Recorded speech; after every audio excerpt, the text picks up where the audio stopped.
Officer Sanchez crushed my hand in the chow line and sneered. Did I say you could *ing eat? Can you imagine walking into a maximum security prison, faking a drug addiction, knowing that if even one guard saw through your act, you wouldn't just be exposed, you'd be next on their kill list? That's exactly what I did, and what happened inside still haunts my nightmares. I showed up at Central State Correctional with fake needle marks, my hair reeking of stale cigarette smoke. My officer, Sanchez, walked me through, and I twitched behind him, playing the strung-out junkie to perfection. The intake officer barely glanced up.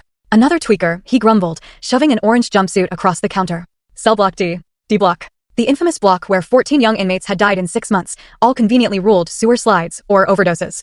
I had one rule, just one: don't let them get to the FBI wire sewn into my shoes. Officer Sanchez grabbed my arm, his fingers digging into my skin. Junkies always cause problems, he announced to the other guards. This one's already shaking. Perfect. My manufactured tremors would cover any real nervousness as I tried to document how these men kept dying on their watch. The processing room reeked of bleach and desperation.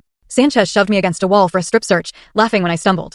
Can't even stand straight, he sneered. How long before this one's in withdrawal? Officer Kent joined him, both treating me like I was contagious. Put him in the junkie cell, Kent said. Let Lamar deal with another mouth to feed. They assigned me to D Block's worst cell, a concrete box with mysterious stains on the walls. My cellmate, Carlos, whispered that the last 3 guys in the spunk hadn't lasted a month. They OD'd, he said, making air quotes, but they weren't even users. It sent a shiver down my spine. At dinner, the guards' priorities were crystal clear. While general population got decent food, D Block inmates got whatever scraps were left. Officer Sanchez walked the line, kicking trays when inmates reached for them. Junkies don't deserve hot food, he declared. When I tried to grab a piece of bread, he stomped on my hand. Did I say you could effing eat?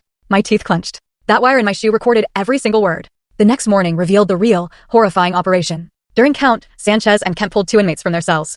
Medical evaluation, they announced, but through the bars, I watched them lead the men to a storage room, not the infirmary. For 20 agonizing minutes, the air was thick with screams. Then, an unbearable silence fell. At lunch, those bunks were empty. Heart attacks, Sanchez told everyone with a smirk. Substances are dangerous. It was sickeningly clear they were targeting the vulnerable, addicts with no family, mentally ill inmates, anyone who wouldn't be missed. Sanchez made a game of denying medication. You want your methadone? He'd taunt, holding the cup just out of reach.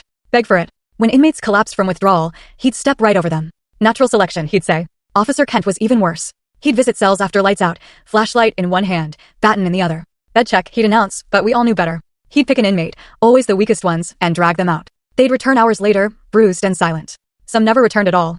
On day 4, they escalated with me. Sanchez and then, the part that shocked everyone, watch full story.